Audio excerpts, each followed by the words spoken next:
So first, allow me to just say a little bit about the history and the background of the new guidelines of postal history. About 4 years ago or so, there was a meeting, I think it was in Finland actually, at the Finlandia exhibition. The different chairmen and secretaries of the different commissions met with the FIP board. And one of the issues that had been identified was that all the different classes had very similar criteria, but they described them very differently in different order. And it was quite difficult to go from like one class to another because the regulations were ordered differently, they were formulated differently. And basically there was a wish to harmonize the guidelines so that they would use similar wording and put this wording in a similar order. So this was kind of a request.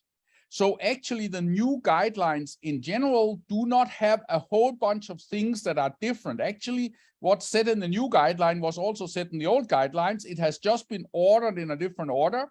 But what we, of course, took the opportunity when we had to do this harmonization, we in the Postal History Bureau took the opportunity to try to explain some of these aspects in somewhat more detail to the exhibitors and to clarify some things where we had the experience when we talked to exhibitors, there were often misunderstandings or a discussion about how something should be understood. So basically that was the background for the guidelines, the harmonized guidelines. And let me just see if I can now get through. Yes. So basically one of the things that is now said specifically is that in a postal history, the exhibitor tells a story with the exhibit. Some people didn't like the word story. But if you don't like the word story, then you can just think of it as a structure, so that there is a clear structure and you cannot put the pages in random order and it should look the same. So there should basically be a reason why the items are there and why they come in the order they are shown. So that's the minimum you think of a story. But of course, some of the best exhibits, they actually have a kind of a text running through the exhibit where you can clearly understand how you get from one page to the next. And that's what we mean with a story. The beginning and end, which is also called the scope, should be logically connected to the postal history subject treated. So for instance, it doesn't make a lot of sense to have a postal history subject that is defined by a stamp issue, for instance, because that's not a postal history aspect. Then, and this is set in the regulations, in the next one of the next sentences, that it says that the exhibit should rather be structured by rates, routes, regulations, type of mail, chronologically, geographically, by mode of transport, and or by any other postal history related way that the exhibitor finds appropriate. But it should not be structured by the stamps. So postal history exhibits in which the scope and or structure is defined primarily by traditional philately aspects such as one or more stamps or stationary issues are unlikely to attain the highest scores in treatment in postal history. For instance, in Germany, we still see a lot of exhibits in postal history which have a stamp issue in the title. And that is usually not so logical for postal history unless the stamp issue follows a major change in the postal regulations. Then it can be logical, but that's the exception rather than the rule. In the new guidelines paragraph 2.3, it is now clearly described what should be on the introductory page, because this was something that we very, very often discussed with exhibitors at the frames during the feedback. And now it is clearly stated what should be. It doesn't have to be, but what it could be an advantage to put on the introductory page. In paragraph 3.1, it is also now clearly described what we should look at as judges on the treatment. And it is more detailed than the former guidelines. And in paragraph 2.3.2, there we have made what we think is a very important clarification of how importance should be judged, and I will discuss this in much more detail later. If you look into the philatelic research and knowledge, then it has always been so that this is demonstrated both by the choice of the items and by the explanatory comments. This has not changed, but it is now much more clearly described in paragraph 3.3 what should be judged under knowledge and research, and what is kind of considered knowledge and what is considered research. For instance, to score full score in knowledge and research, all postal history aspects, such as rates, routes, regulations, and markings, should be described when they are significant. So even in a Markoffeli exhibit, if you have a significant rate that's not just a standard letter or a standard postcard, if you describe the rate correctly as well, and if you have an unusual routing, you describe the route correctly, then these additional postal history aspects, this additional postal history knowledge should be looked at positively if the exhibitor describes this. And I will come back to this in somewhat more detail later, but it also says now in the regulations what we expect from a good rate description, because unfortunately in 80 to 90% of the exhibits we see right now, one of these parts are missing. So a rate description should include what's being sent, the price of sending the item, so what did it cost and why, and the exact period, precise start and end dates during which this rate was in effect.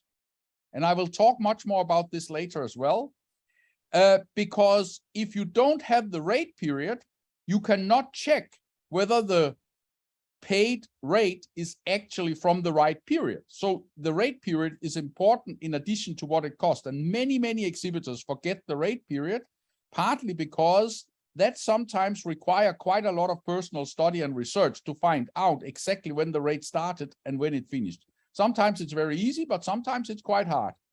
And it's missing in a lot of exhibits. Then there has been a lot of discussion whether you should actually describe the stamps. And we have now written in the guidelines that a short mentioning of traditional aspects at the end of the item descriptions will be appreciated if space permits, and if and only if all the more important postal history aspects have already been appropriately described. So an exhibit that mainly describes the stamps and the traditional aspects are not going to score so high in knowledge and research in postal history, because in postal history, the knowledge and research we are looking for is primarily rates, routes, regulations, and markings, not stamps. But if you have done all that, then showing additional knowledge by being able to identify an unusual stamp or a rare stationery or whatever, that's okay to add that to the description, of course, but it should not be the primary aspect of the description. In paragraph 3.4, it is now clearly described what should be judged under condition. For instance, it says now specifically that the condition of common material should be impeccable and the best available. There are many exhibits where the expensive material has been cared for when it comes to condition, but the common material has been forgotten because some exhibitors show the first item they ever got of something common and they never exchanged it for something better later. And of course, common material can be found in excellent condition. So that is at least something that is worth looking for, and we have now specifically written it. We also have specifically written that commercially used items are to be preferred to collector-produced ones.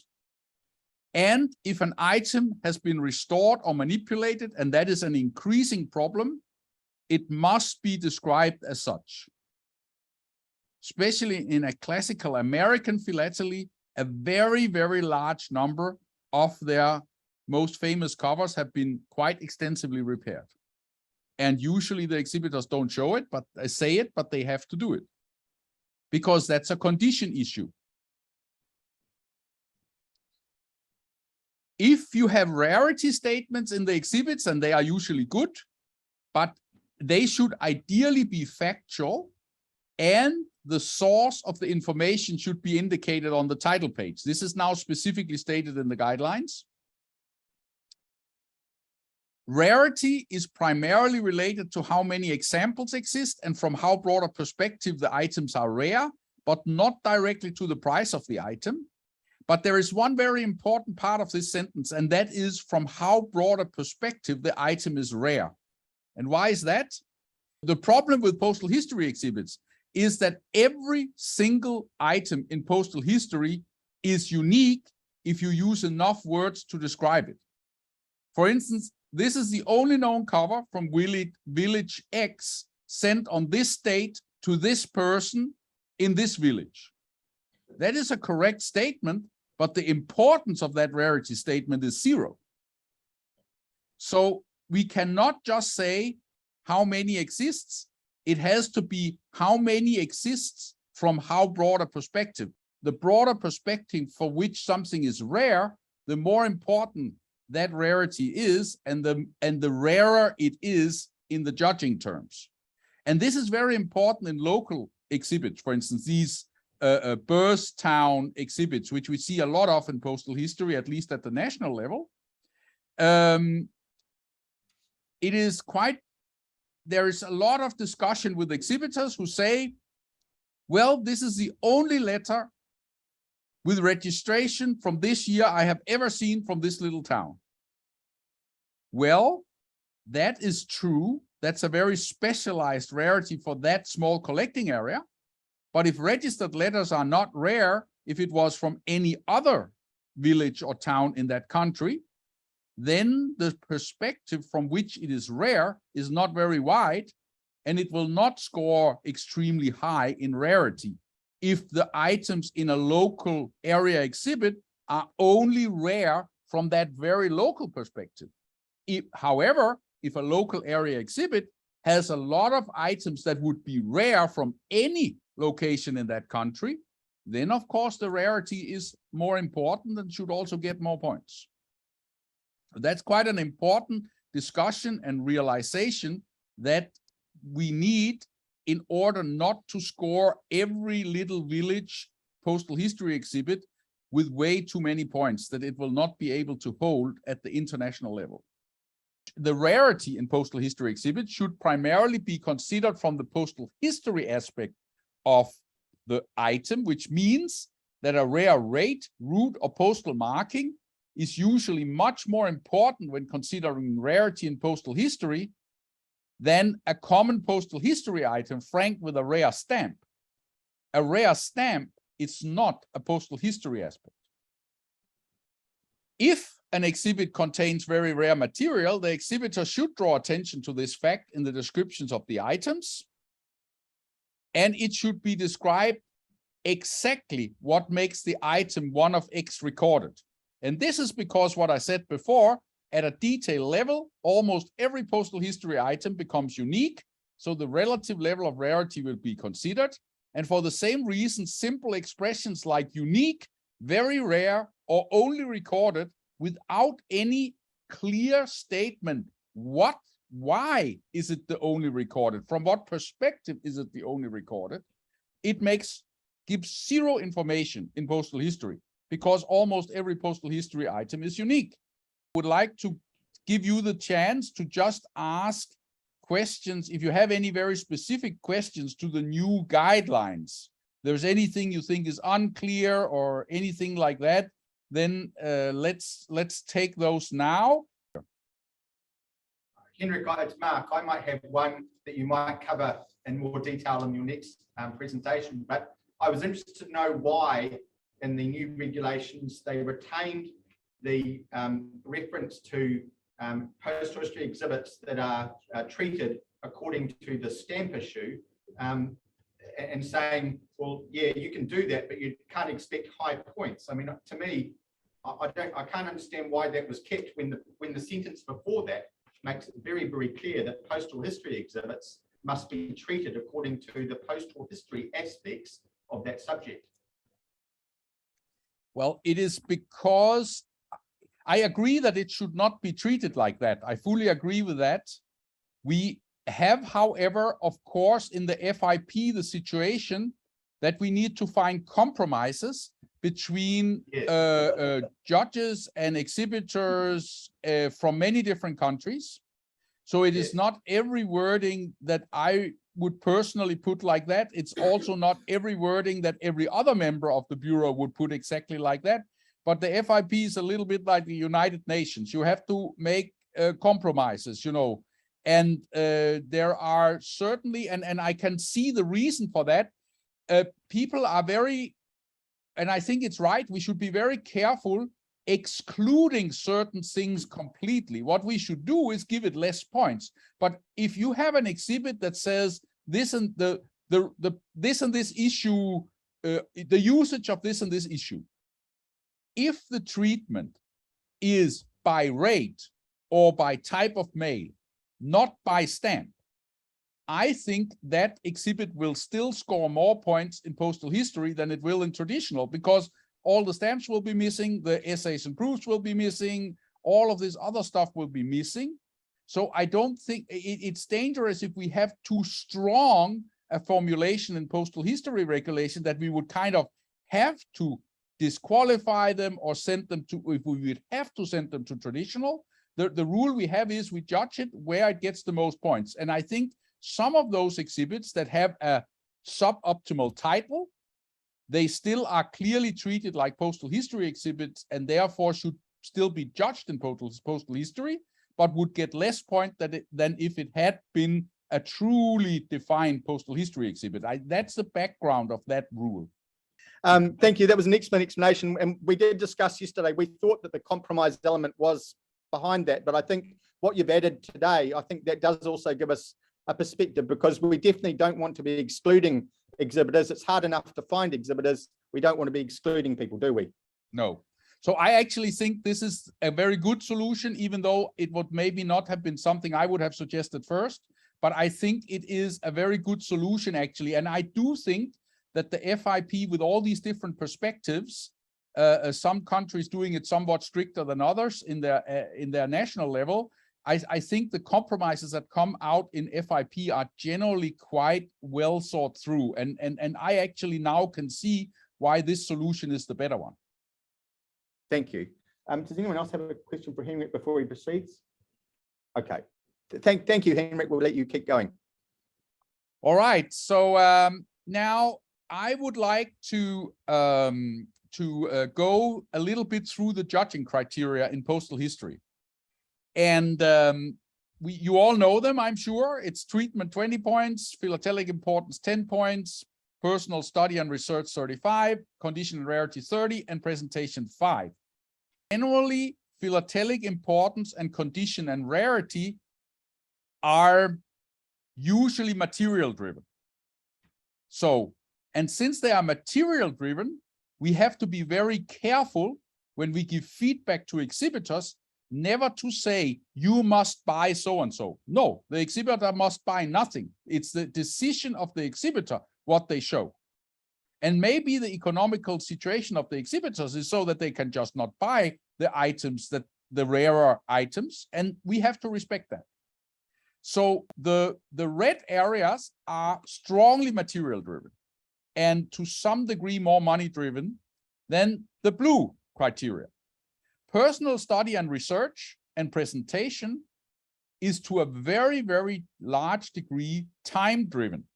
This is something you can score many points in if you spend a lot of time and a lot of efforts trying to describe your material as well as possible. And it usually costs almost no money, but a lot of time. And treatment, it's kind of violet, it's in between, because in treatment, this is a good structure, but treatment, part of treatment is also completeness. So if you do not have enough material to tell all aspects of your subject, then treatment is also material driven to a certain degree. The reason I color code these is that in general, when you give feedback to exhibitors, the blue and violet criteria are usually better for feedback because you can help exhibitors suggesting improvements that does not cost any money.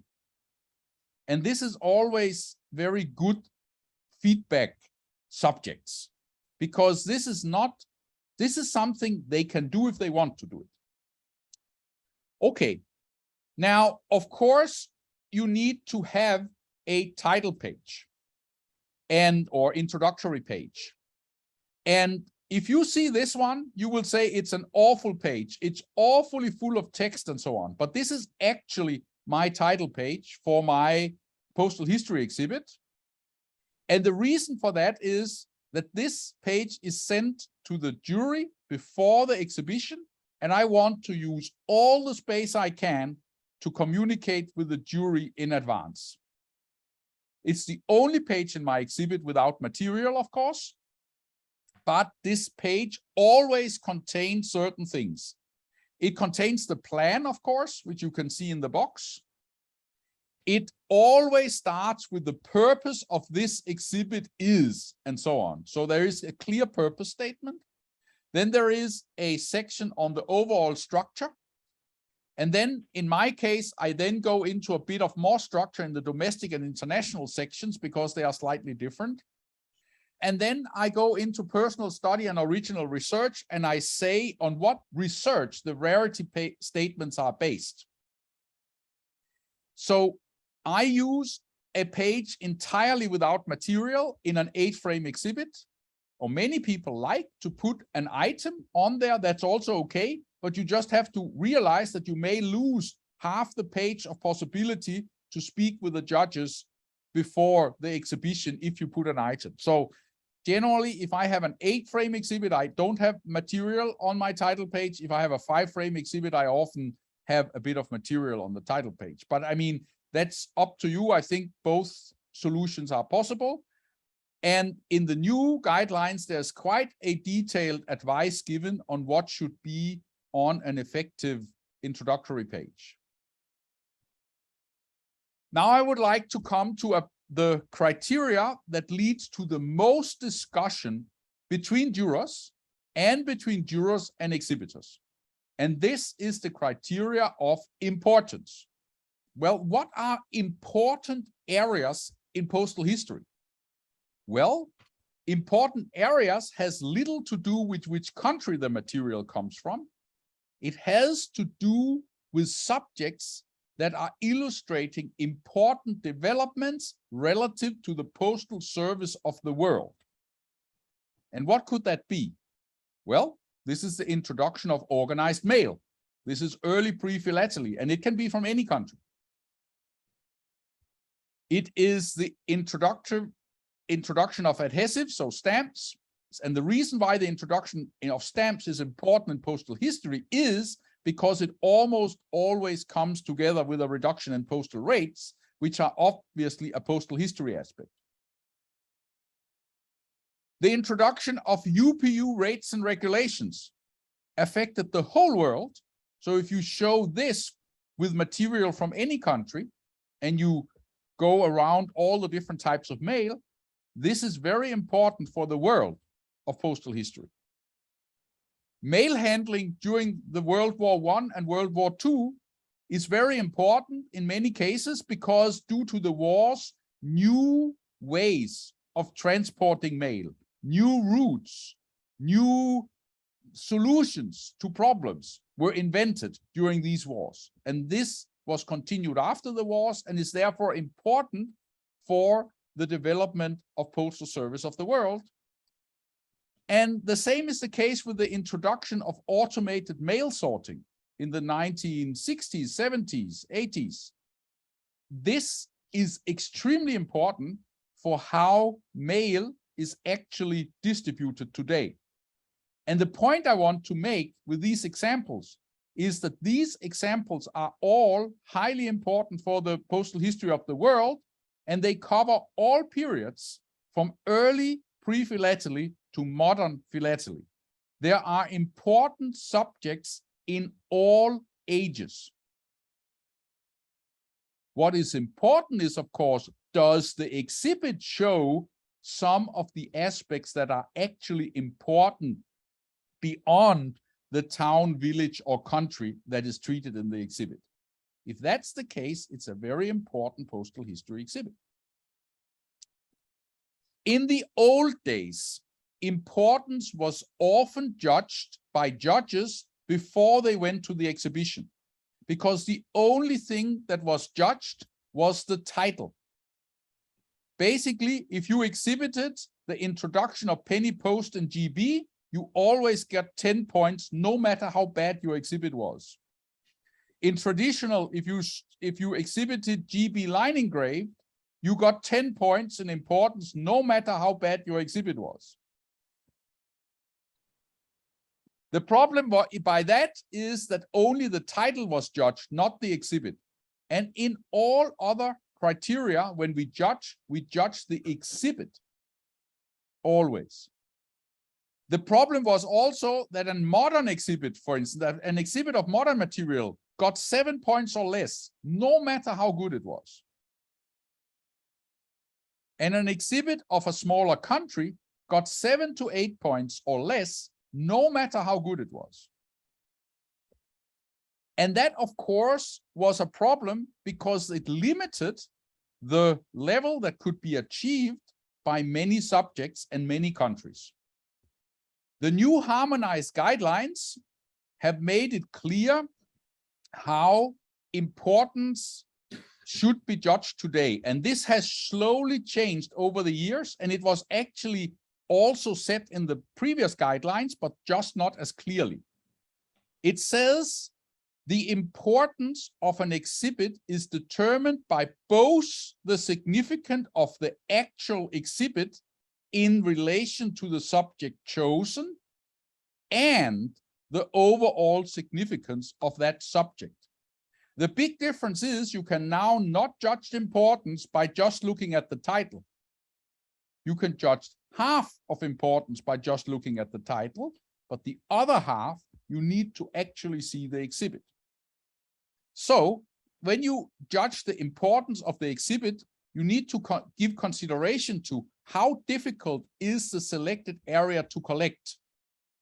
What is the significance of the material shown in the exhibit relative to the selected area?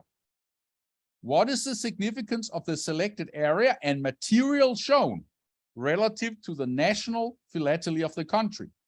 And what is the significance of the selected area and the material shown relative to rural philately?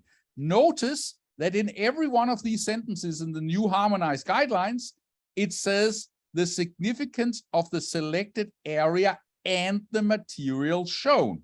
So if you shown GB line engraved, but you don't show any of the important material, you are not going to get 10 points anymore. Under class 2C, the new harmonized guidelines say that half of the points available will be given for the exhibited subject's importance to history, mankind, and/or geographical area. So there you need to not only consider the importance of the postal history aspect, but also the significance of the history that that exhibit wants to show. Now, this means that in modern judging of importance, we judge the importance of the area, and we are weighing that approximately 50%. And we are judging the importance of the shown exhibit within the area, and we judge that weight 50% approximately. And we judge these separately. And we use the full scale from 1 to 5. if you do not use the full scale from 1 to 5 in both of these halves, it doesn't work. Because if you automatically give half the points, like we tend to do in all the other criteria, then this method doesn't work. The reason why this is a sensible way to do things is because the broader the area, the more important it is. So the postal history of a whole country is usually more important than the postal history of a single city, town, or village in that order. And a postal history exhibit dealing with all types of mail is more important than one focusing only on one type of mail or service, if it has the same level. And long time periods are usually more important than short time periods. Nowadays, almost all countries can be important, which means that they can get 5 out of 5 for the subject. The days when this was given only to GB, USA, and France are over. For instance, a country's or big cities' postal history can be used to illustrate very important developments in worldwide postal history seen from that country's perspective. So if you use Denmark or New Zealand or Romania or whatever country to show the introduction and development of the UPU, or the introduction and development of the first stamps, or the introduction and development of automated mail sorting, and so on, these are aspects of postal history that were important to the world. And you can use many different countries to show these kind of subjects. Generally, the more types of mail, rates, cancellations, regulations that can be shown within your subject, the more important the exhibit is. Of course, with the limitation that you can also make your subject so broad that you can't show it comprehensively in the 8 frames you have available. That's, of course, then too broad. But generally, the broader the subject, the more important it is. Now, one reason why these 2 aspects should be looked at is because it is much more difficult to have all the best material from a broad subject than it is to have all the best material from a very narrow subject. So basically, if you collect the introduction of penny post in Great Britain, it is very, very hard to have all the top items from that area, because there are hundreds and hundreds of collectors wanting that material. If you collect some village in New Zealand or in Denmark or any other place, you are much more likely to be the only collector of that subject, and it is therefore much easier to get all the best material from that place. Also because there doesn't exist very much good material from that place, but there exists a lot of good material if you collect all UPU rates from a country, for instance. It's much more difficult to have all the best items. And therefore, these 2 things are oppositely correlated. Now, if you look at the importance of an exhibit within its area, we have tried to suggest a guideline. So if the exhibit is in the top 1 to 10% of exhibits that have ever existed within an area, we suggest to give 5 points out of 5 for the exhibit importance within the area. If the exhibit is in top 10 to 30% of exhibits within its area, we suggest to give 4 points. If it's a medium exhibit, so basically in the middle of the many exhibits you may have seen from some area, then 3 points. Lower 10 to 30%, 2 points. And if it's a beginner's exhibit at the local level, it's 1 point for the exhibit's significance or importance within the area. I would like to give maybe a couple of examples, and I will then take questions, because this importance is always discussed like crazy among jurors and exhibitors. What happens now with a local village exhibit? How will it score? Well, if that local village exhibit has almost no material that is significant from a broader perspective, meaning there are very, very few items in that exhibit that could also be shown in an exhibit of the postal history of that whole country. That exhibit will get 1 out of 5 for the area, but very often will get 5 out of 5 for the relative importance of the exhibit within the area, because usually collectors of very narrow subjects have everything. And then you get to 6. Now, if that town you have chosen has quite a bit of material that would be significant if it was not from that town, then you can get 3, for instance, for the area, and maybe still 5 for the exhibit within the area, if you have by far the best exhibit ever made.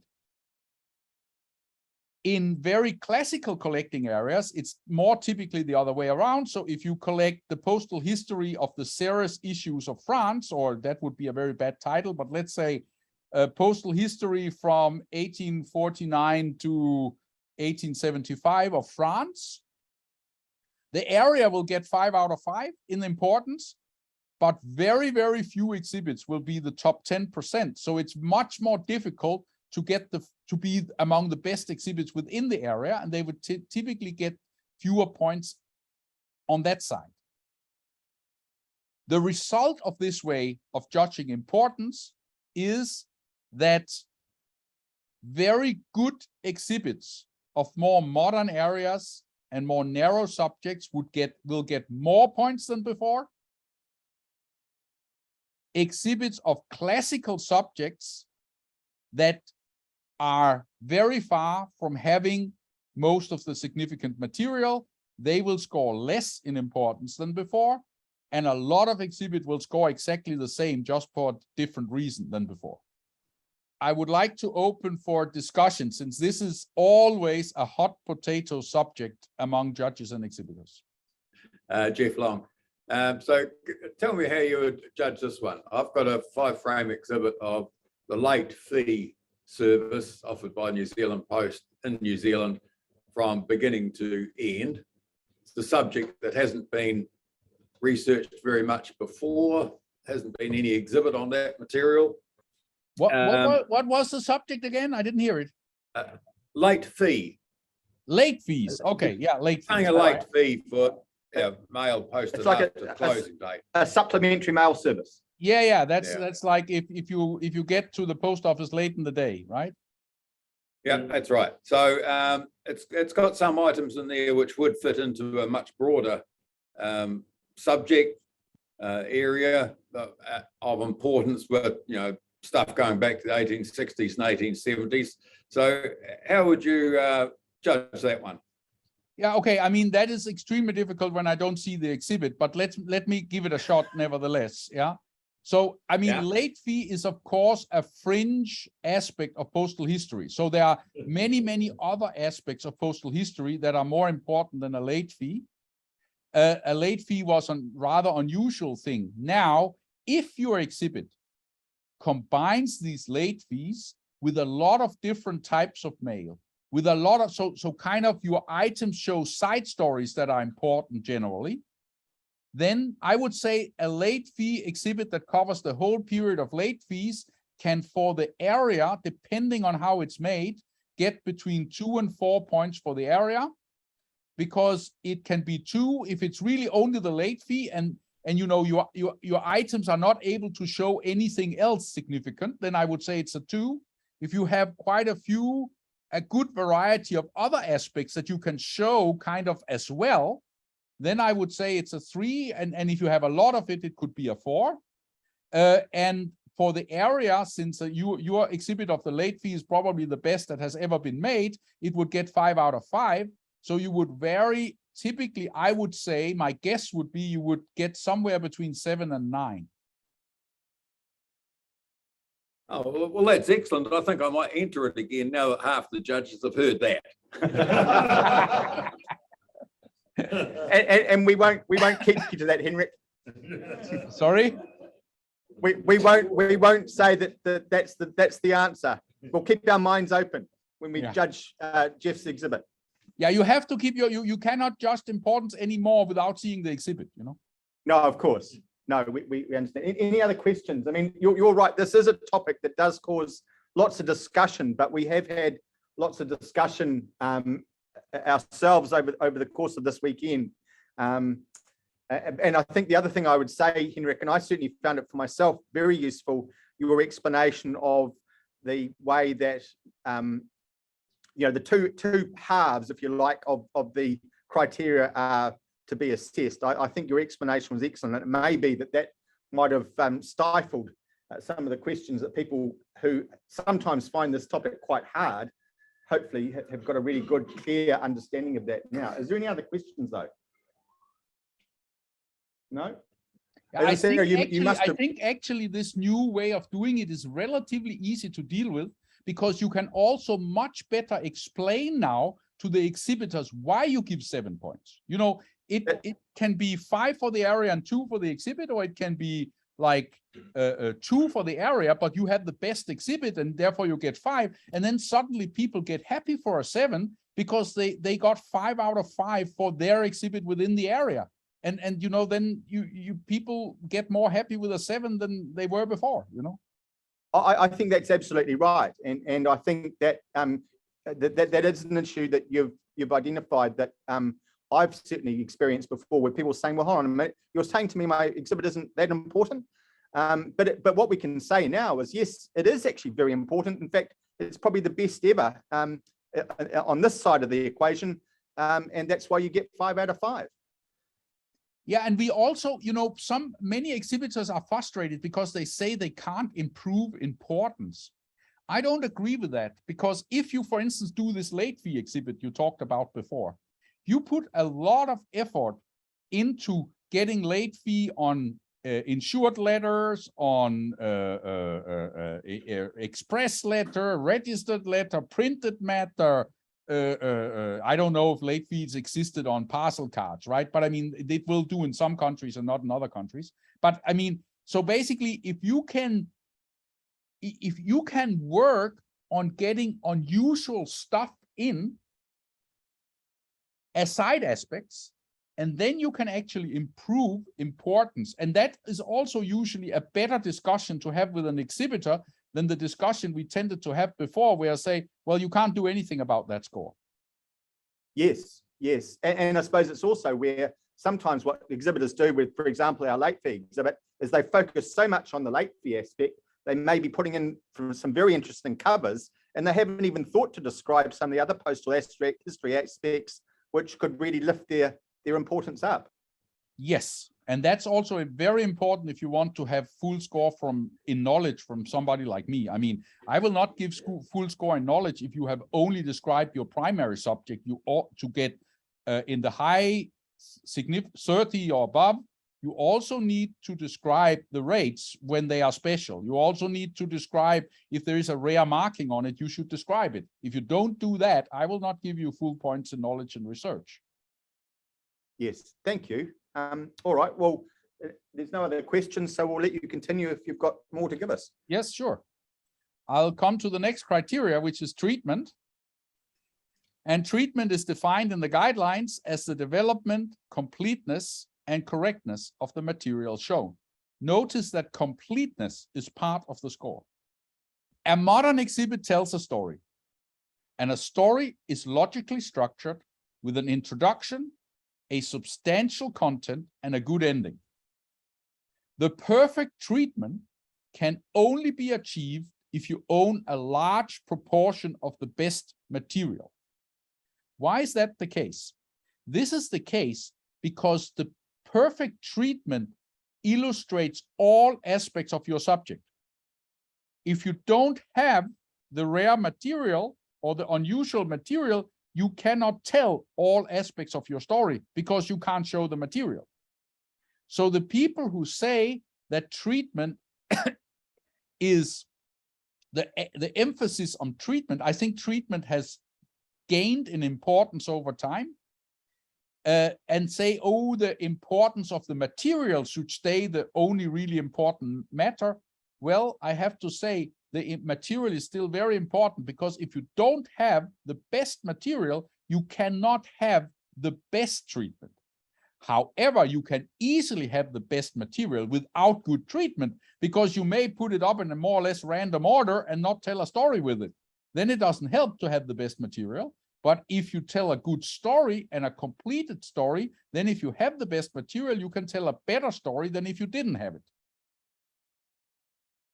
The good news is that good treatment, not perfect treatment, but good treatment, can be achieved with almost any level of material, as long as you have the items needed to tell the major aspects of the story you want to tell. In the new guidelines, some of the things that we have stated are the following. Is there agreement between the title, the plan, and the content of the exhibit? Which class does this remind you of? The answer in the room is thematics, Henrik. Thematics. And I think postal history has over the years learned quite a lot from thematics, because they were the first who were really good at telling a story. And I think many postal history exhibitors now are very good at telling a story with their material. And they have a very good agreement between the title, the plan, and the content. Typical problems that you see in postal history exhibits is the postal history of country XYZ from 1700 something to 1900. And when you then look at the exhibit, there are 3 or 4 pre-philatelic covers, and then we get to the stamp period. This means that the period from 1700 something until 1850 or 60 or 40 something is covered with 3 or 4 covers. Of course, you could make, probably in most countries, you can make an 8-frame exhibits on pre-philately. So that title does not fit very well with the content of the exhibit. So try to make sure that the title and the plan and the content, just like in thematic, is in balance and well covered. Does the exhibitor tell a well-connected, structured, complete, and balanced story in the exhibit and on the pages? Is there a close connection between the story and the material shown? And does each item help progress the story and/or subject? I usually tell exhibitors that you can use your grandchild test to see if your treatment is good. If you take your exhibit, put it in plastic so it doesn't get destroyed, give it to your grandchild, and ask your grandchild to mix the pages randomly and give it back to you. If your non-philatelic family member can put the pages back in approximately the right order, you have a good treatment. If you can't put them back in the right order, you have a big problem with treatment. And there is a lot of exhibitors who would not be able to put them back in the right order without spending a lot of time. And there will be even more exhibitors where a family member would have no chance, because you could put those items together in many different orders and you wouldn't notice the difference in the text or the headlines or anything else. Does the story theme flow smoothly from page to page and item to item? What we very often see is what I call staccato exhibits. The individual pages are telling a lovely story, but it's like the exhibit starting over on every second page, because there is no connection from the page before to the next page. That is not the optimal solution. Okay, how could an exhibit plan look like? It doesn't have to be as advanced as it is in thematics. This is my simple plan in my postal history exhibit. It's called Danish Postal Rates, 1875 to 1907. And since it's about rates, then that's the governing thing. And rates are related to types of mail. So it's very simple structure. I have domestic mail in the first 3 frames, and I start with letters, then I go to postcards, then I go to printed matters, then I go to value declared letters, then I go to COD and money orders, and then I go to parcels. And my international section is the last 5 frames, and I do exactly the same. I do it by type of mail. So the plan doesn't have to be complicated. It can be simple, but this is still logical if it's a rate study. If this was a Markov study, this would be a very bad plan, because this has nothing to do with the cancellations. It doesn't matter what type of mail the cancellations are on.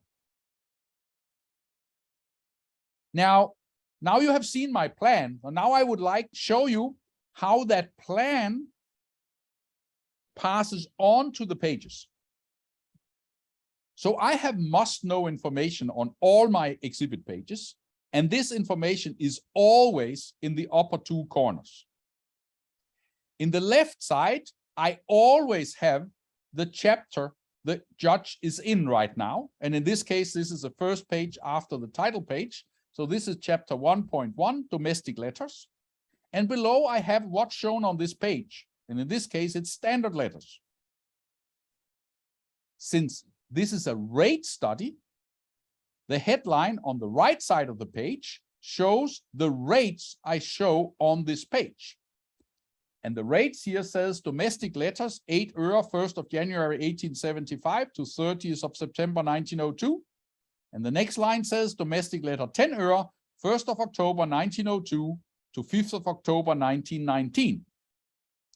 This information shows immediately to the judges, without reading any other text on the page, that both the standard letter rate that existed in my period, which is 1875 to 1907, are covered. So they don't have to read any other text to see that the subject for this page is shown and it's not duplicated.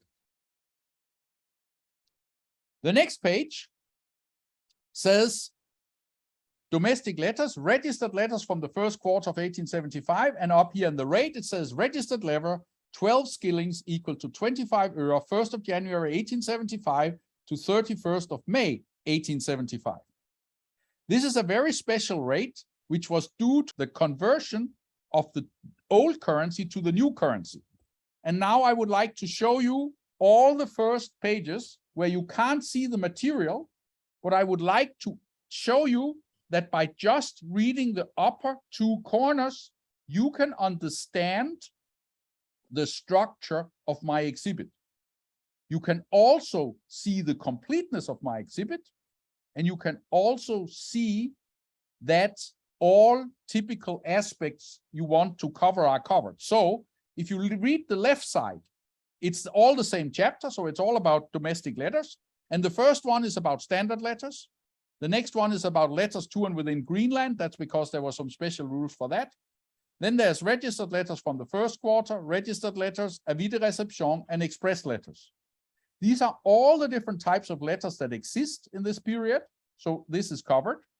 And now if you look at the upper right corner, you can see by just looking at the rates, you can see that the exhibit is complete. For all types of mail, all the different rate periods that exist are actually covered. So you don't need to see the material, but you can still see that there is a structure that's logical, and you can see that it's complete. So my advice to most exhibitors is, if you can make headlines like this, then your grandchild test will work every time, because even your non-philatelic daughter or son will be able to put your pages back in the right order after your grandchild has mixed them. Then I would like to stress that there should be no duplication. If we go back here, there is no page where the same rate is shown twice. This is sometimes quite painful. It is so that the rate for a postcard to sexy destinations from Denmark, and sexy destination from Denmark means anything outside of Europe, North America, and North Africa. There was a 50% surcharge for postcards. So instead of costing the normal 10 euro, they cost 15 euro. So here are 15 euro postcards to Brazil, Guatemala, reply card returned from Australia to Singapore, to Buenos Aires, and to Java. The problem is I can only show one in a postal rate exhibit. So I have to choose the one I like the best. If I show all 6 and it's a rate exhibit, I'm sorry, it's duplication, and your story does not move further by having 3 pages full of 15 euro postcards to all kinds of sexy destinations. These are lovely items, but it doesn't bring your story forward. Now, if you notice, they are all different stationaries. So the reason why I have them is because I also have a stationary exhibit, and there I can squeeze them in under 6 different stationaries as usages. But in a rate study, I have to choose one of them, and I choose the reply card returned from Australia, because that is the rarest thing, because reply card returned are much rarer than single cards going the other way.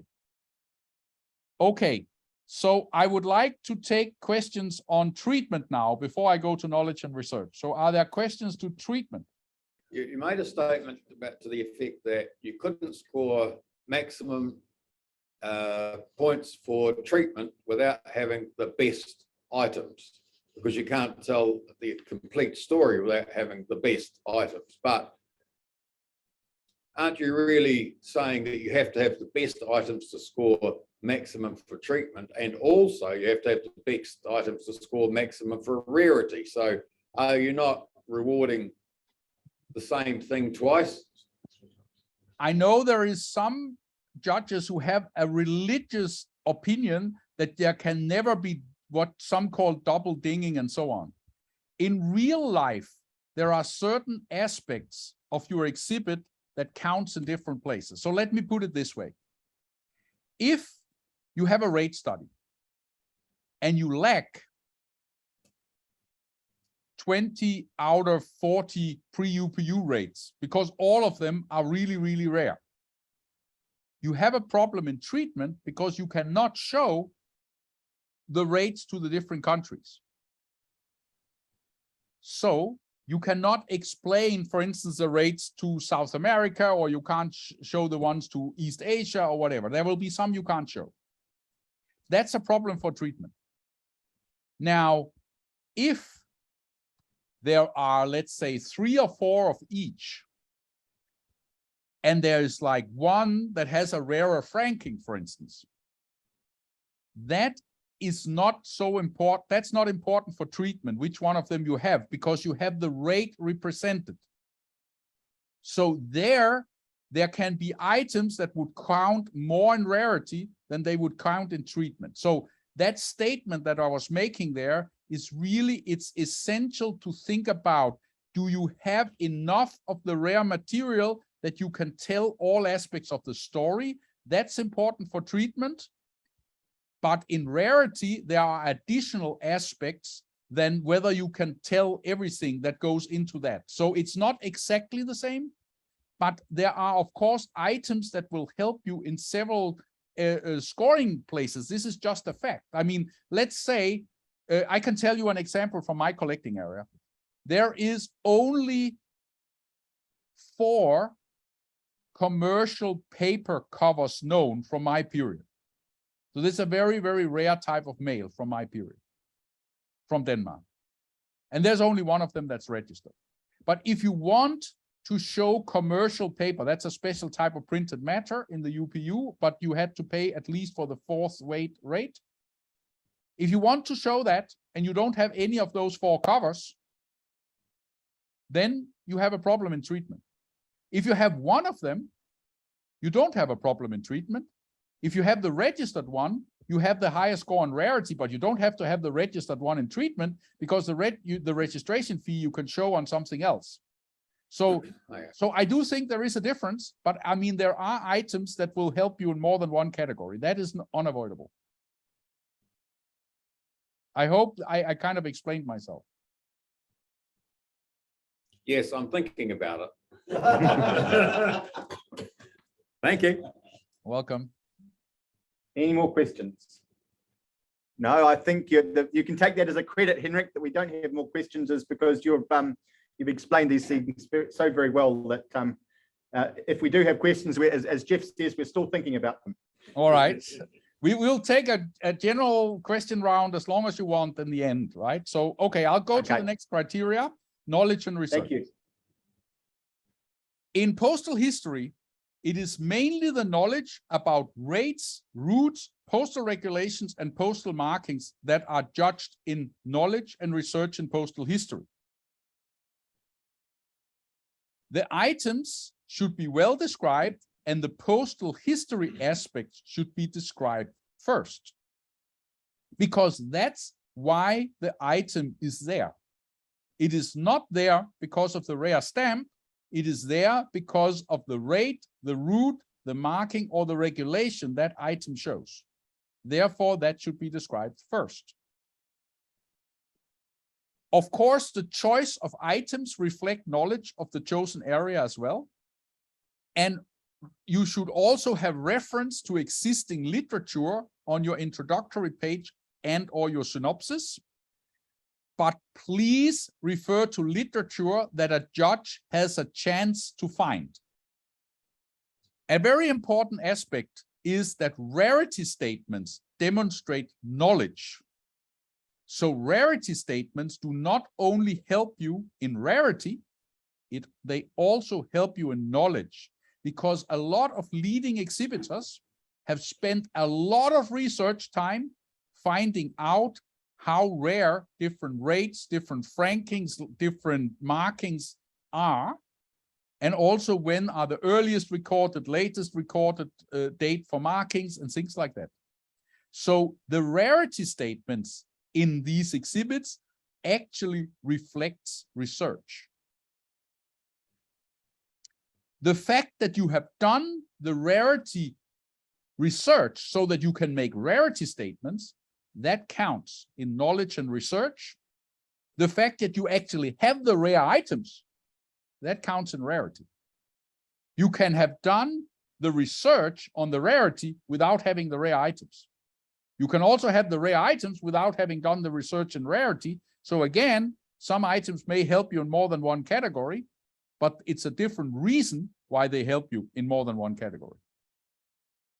Now I would like to give you some examples of some items, and I would like to discuss their description. What you see here is an exceptional postcard from Denmark. It is a 2-skilling postcard operated with an 8-øre stamp, so it's a skilling-øre mixed franking. It is sent on the 5th of May, 1875. That means it's pre-UPU. And pre-UPU, Danish postcards cost the same as letters. Denmark changed the currency on the 1st of January, 1875, and became member of UPU on the 1st of July, 1875.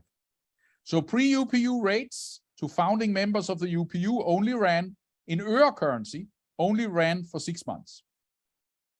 Okay, so now this is a rarity. Let's look where we can use this item. Well, if you have a postal history text in an exhibit focusing on rate, what should you describe?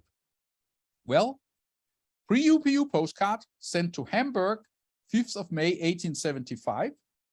Reduced rates for postcards did not exist pre-UPU. Therefore, all Danish pre-UPU postcards had to be rated as letters, 12 øre to Hamburg, 1st of January 1875 to 30th of June 1875. This was the primary postal history rate description. Now comes the spice. Not so important, but the spice. Mixed skilling øre franking, 8 øre print 2 on 2 skilling stationary postcards. And only recorded pre-UPU postcards sent in the øre period.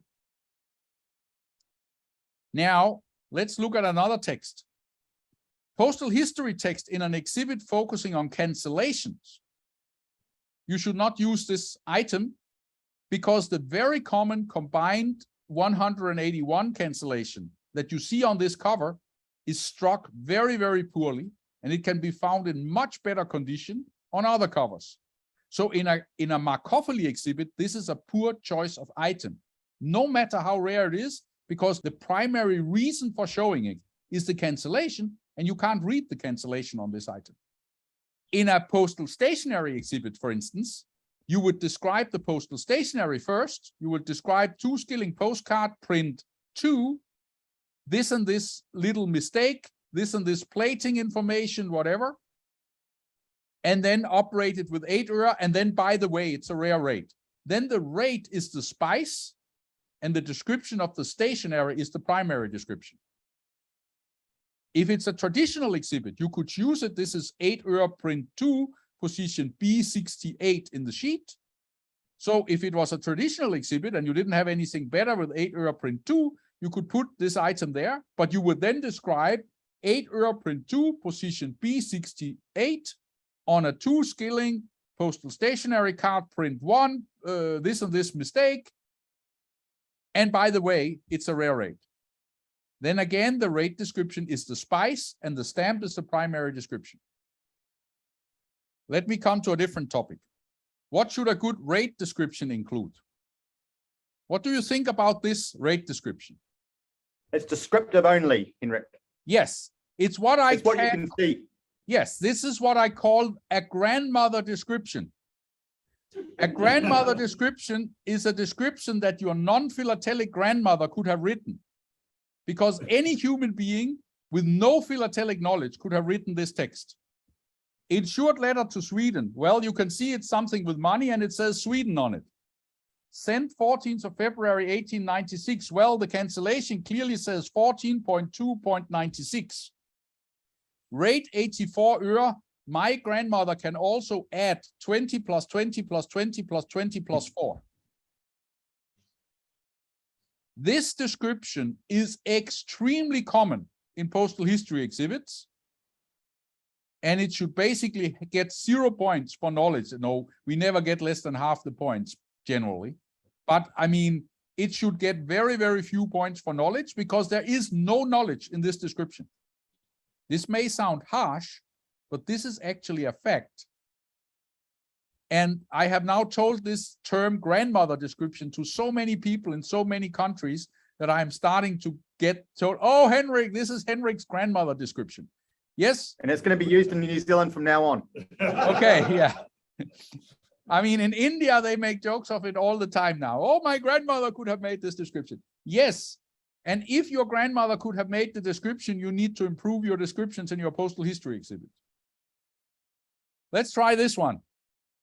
Could your grandmother have written this? No. No. What part could she have written? Just the total at the end. Yeah, and the first Sorry, sentence yes. as well.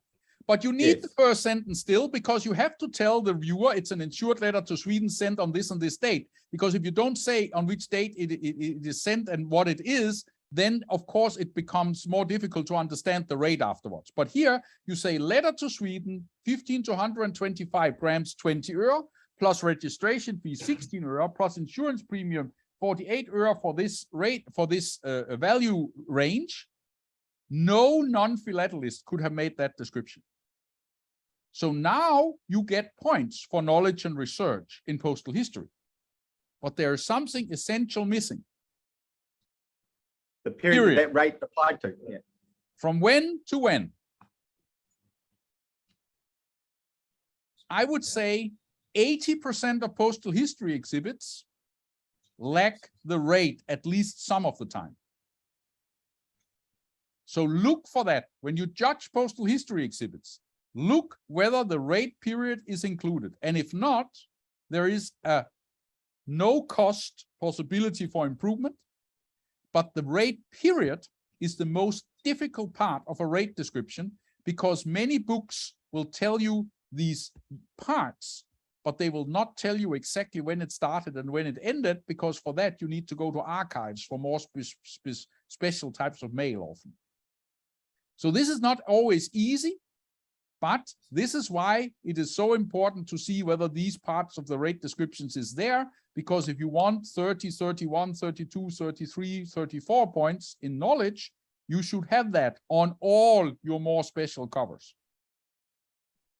This is even better, but I don't have the space to do that on every page. But in this case, You have the rate for letters to Sweden, there's a rate period.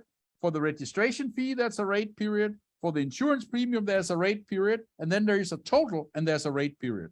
And that's, of course, the shortest time when all of these things are true at the same time. This shows even more knowledge than the former description. It just takes an awful lot of space, so I don't do it every time. All right.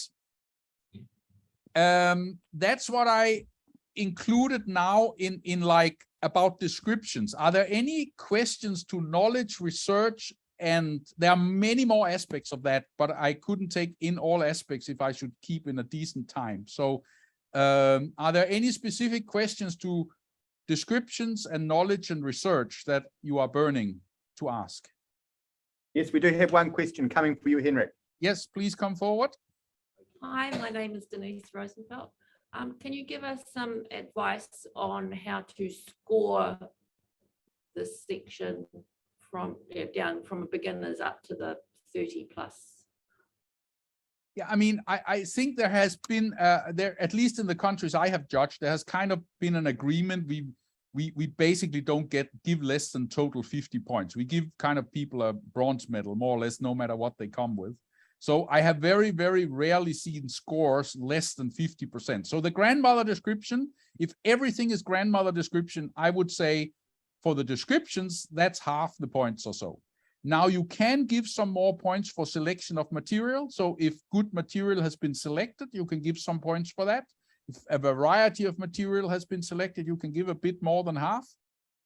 Now, if you start getting those descriptions where at least what's sent and what it costs is described, and there's a good kind of variety of material, and if there is a rare cancellation, it may be also described, then you are in the high 20s.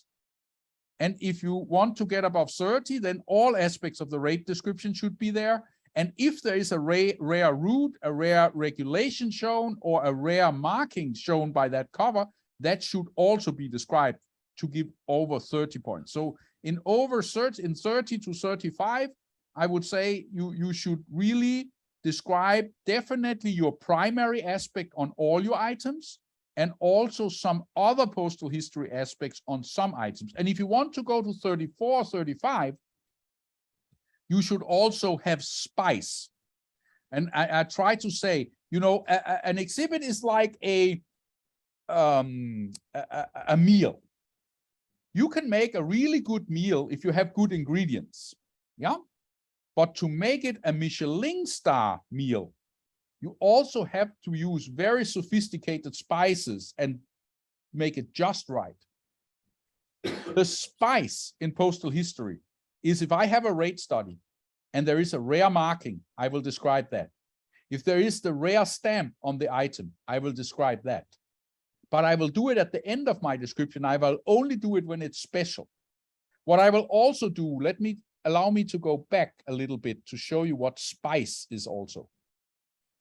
This page, of course, are the two most common rates that exist in my collecting area. A domestic letter, there are tens of thousands of these, yeah? What do I actually show? I don't know if I can zoom in here. No, I can't zoom in. What this letter is, it's a mixed franking between a 4 euro stamp and a 2 skilling stationary cutout. This is the only such mixed franking known from this period like this. The lower cover is saying from Iceland. How can it then be a domestic cover? Well, it can, because the postal boats that service the Faroe Islands, which were part of the domestic Danish postal area, also serviced Iceland. So this cover actually came from the Faroe Islands to mainland Denmark, but it got into the wrong post sack, and it therefore got canceled from Iceland. And that is, of course, an exceptional version of a common rate. So that's what I call spice. So the very, very best exhibits, they have found spicy versions of the common material and uses this to show their deep knowledge of other things than the primary subject. And that's what I would expect to give 34 or 35 points in knowledge. Okay, no more questions on that topic, Henrik. All right, I'll go to the next then. I will come to something else which is often discussed, and that is rarity statements in exhibits. I think if you have an exhibit with rare material, then you should help the judges by telling them. Estimated rarity statements are acceptable. You can write on your title page that your rarity statements is based on your estimates after having collected this area in 10 years, 20 years, 30 years, 22 years, whatever. Those statements are useful because if you have collected an area for 20 years or something, your rarity statements will not be totally off. If you have collected it for 2 or 3 years, I will put significantly less value on those rarity statements. Now, of course, I will put much more value on the rarity statements if they are factual. And with factual, I mean a group of collectors have done a database recording over many, many years and actually have tens of thousands of covers in a database. And that's what your rarity statements are based on. That will be the case in Norwegian, Swedish, and Danish philately, because all of those countries have recorded extremely carefully every single stamp frank cover from the beginning of stamps up until 1905 or so. In Sweden, they have done it up to about 1940 for the rarer types of mail, at least. And many top exhibitors today, they are actually making their own recordings and ideally together with fellow collectors of that area, so that they can better document their rarity level. Rarity statements are only valuable if they describe exactly what makes the cover 1 of 3 recorded, for instance. And you should not overuse it. So if there's a rarity statement on every cover in your exhibit, then you have not separated between the important rarity statements and the less important rarity statements. Because as I said in the beginning, you can make a rarity statement on every postal history cover if it gets detailed enough. But for instance, in my exhibit, I only make rarity statements if there are less than 5 recorded examples of that rate. But that's because my exhibit gets between 97 and 98 points. When my exhibit got 85 to 90 points, I put rarity statements for anything that was 10 or less. And when it was at 75 points, I described anything that was 50 or less. So as the exhibit has moved up in level, my demand to make a rarity statement has followed that level. And here are some examples of rarity statement from my wife's exhibit, which is open philately, and which therefore has material from all over the world. And I thought there was at least something that smelled a bit of New Zealand. It's Australia, but okay. For instance, this is the only recorded die proof for this stamp. The lower cover is the only recorded multiple of any imperforate Trinidad stamp printed by Perkins Bacon, larger than a pair on cover. The letter on the right side is the earliest recorded letter sent to, from, or in Greenland in private hands, the most important philatelic item from Greenland. It's actually sent in the first year that there was organized mail on Greenland, and it is signed by the administrator sent up there in that year. So in those cases, these are very important rarity statements. Why are they important? Because one is the only die proof. There's not a die proof in this color, this color, this color, this color, this color. If there were, I would have to say this is the only recorded die proof in black color. The Trinidad cover is an exceptional item because these stamps almost was never used in multiples on cover. The reason for that was that when these imperforate stamps for Perkins Bacon were used, you could only pay the domestic rate. And it's only in the last half year or so where some of these were still used, where you started to be able to prepay the rate with stamps all the way to St. Thomas, and then it was 5 pence. And that's why this cover exists. And of course, the pre-philatelic cover, it's obvious why that's important. But you can see it doesn't say just only recorded.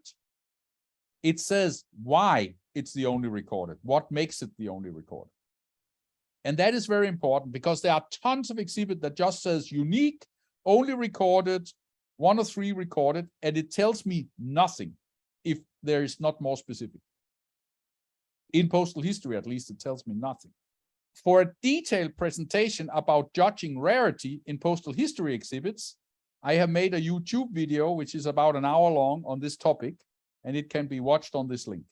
So I will not go into this now, but will just say now, are there any questions to rarity statements? Or if you have any question to rarity judging, I'm also happy to discuss that, of course, even though I didn't present it in detail now. Hi, I'm Ross Marshall. I have a question about, you say, only recorded die proof. Yep. Where is the reference on that page to the, would you put a footnote on that page to the exact reference where it is recorded? If Yeah, it's recorded, it has to be written somewhere. Yes, yes. I will see if this works. Let me try to do something with the screen. I hope we are not getting lost, but I will bring it up because I do that actually. But I think I'm the only person in the world doing that in open philately at the moment. So here is that item, and there is a little 1. You see the little footnote 1? Yes. Yeah. If you go down here, and I try to blow it up now. Yeah. According to Joseph Hackney and my collection of past auction catalogs, that is what that is based on. So I have all the auction catalogs where there are major Victoria collections sold because I collect single famous collection auction catalogs, and I have a scan of the Hackney collection of Victoria, and there is what described by, like that. So you may think that's not a very good basis to say that, but that's all I have. And remember, in open philately, I have material from all over the world. So I, of course, cannot have a database recording for everything.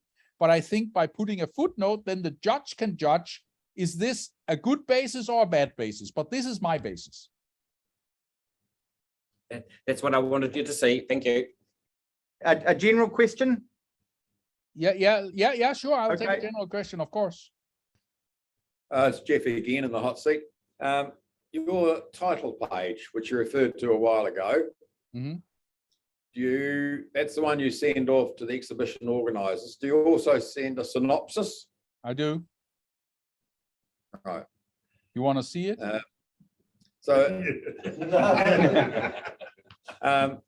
Synopsis pages are not always distributed to judges, though, are they? I personally think that's a mistake. I mean, when I want to go somewhere and judge, I want to have as much information as I can get in advance to prepare myself as well as possible to judge every exhibit I'm going to see. And basically, I am very happy to read those synopsis pages. I do not necessarily believe everything people tell on them, but at least when I read this, I can go check my library. I can go check my auction catalogs. I can go and check my information, whether what these exhibitors claim is also fantastically rare, whether that is actually that fantastically rare. So I would like to say it's important when you read synopsis pages, you have to give the exhibitors the credit that it's probably right unless you can prove it wrong, but you should at least go and check some spot checking whether they are overselling themselves. And I would warn strongly against overselling yourself on synopsis pages. Yes, that's if the judges receive the synopsis pages. I got into the habit of having a title page, which looked a bit like yours, which had a lot of information on it in case the synopsis page did not get distributed. And then in the exhibit itself, I had more of a cut down version of the title page. Is that something that is worth considering if it's not certain that synopsis pages are going to be distributed?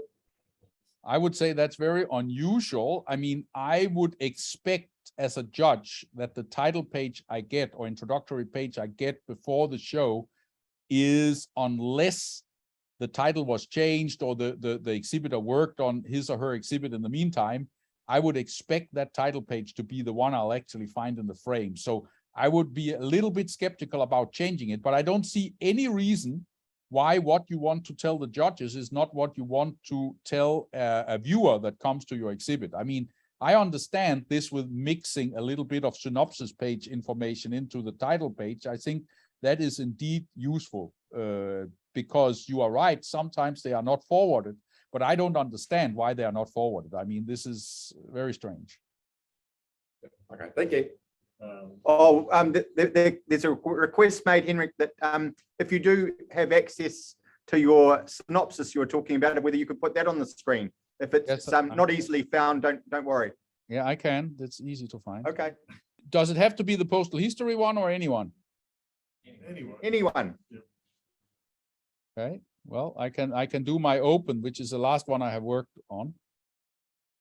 Okay, so this is my open philately. Let me just say view, enter full screen. So my synopsis pages are usually 2 pages printed on front and back of 1 page when I send it out.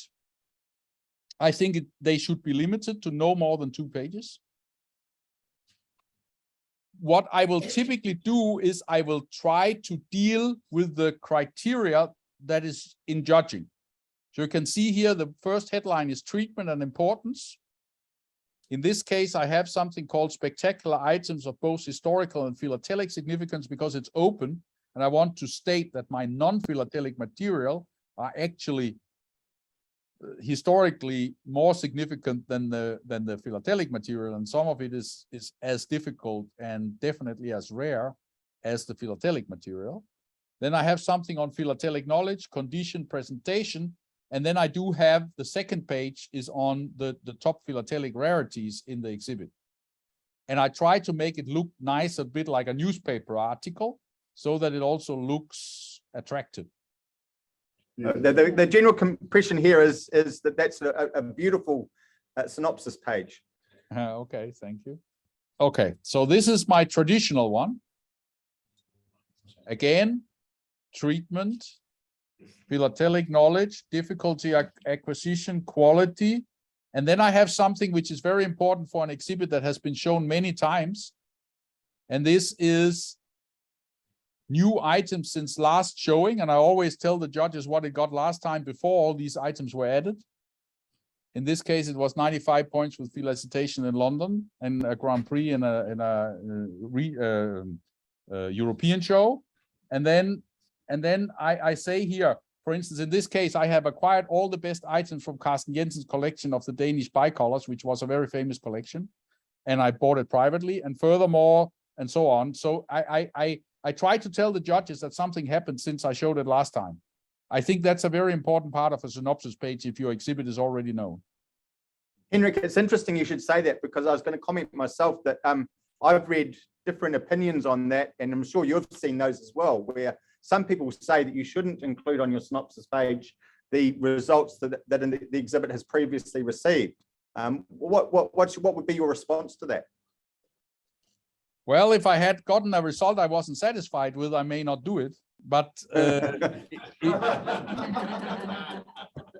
but if I have gotten 95 points with felicitation and I have added all the best items from another large gold exhibit or another gold exhibit, that's a relevant piece of information if my goal is to get 96 or 97.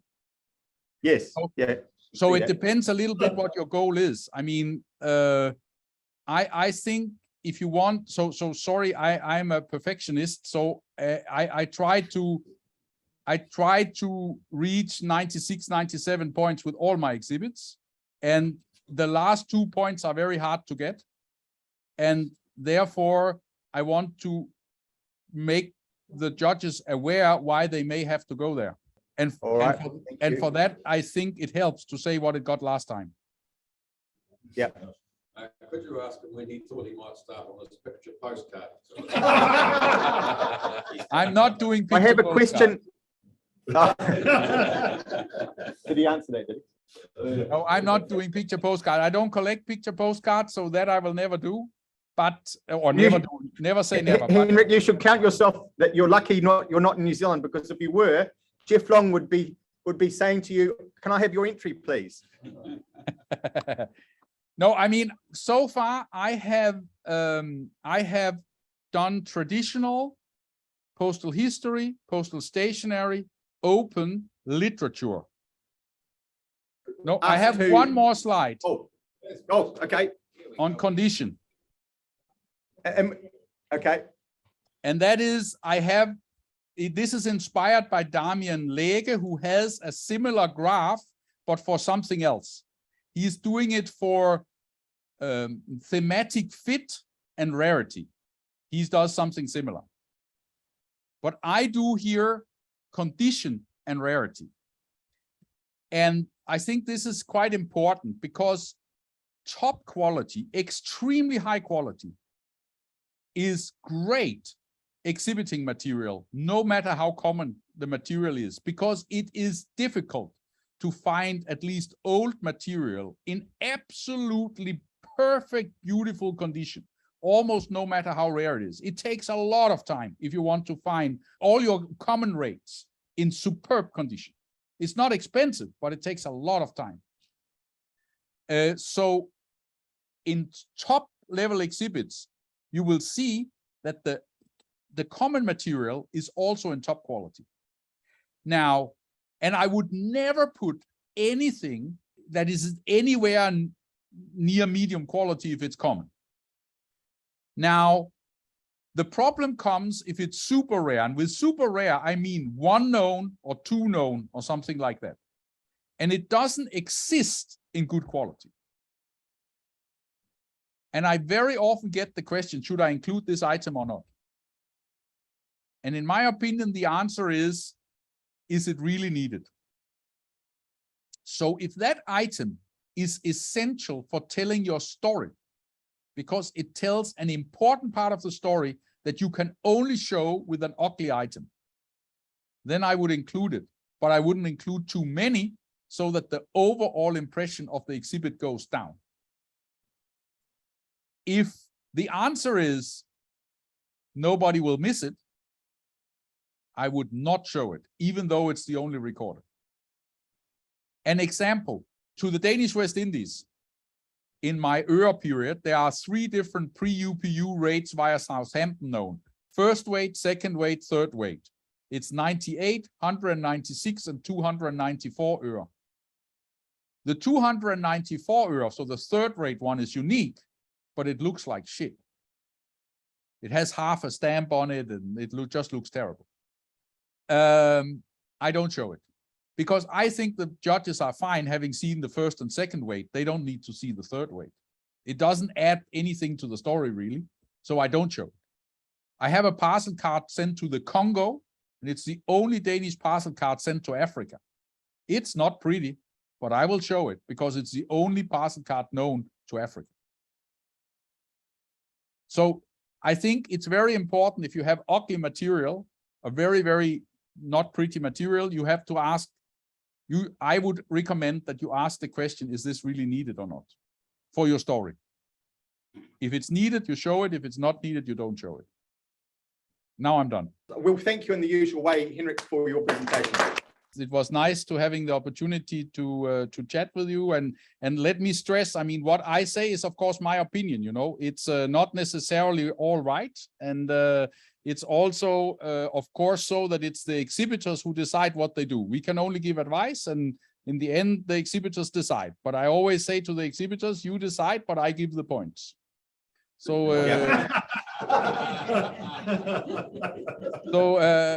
so yeah, and you know, really there are exhibitors who want to do it their own way, and they don't care about how many points they get, and they have the right to do that. And yes, and I think that's a very good note to end it on.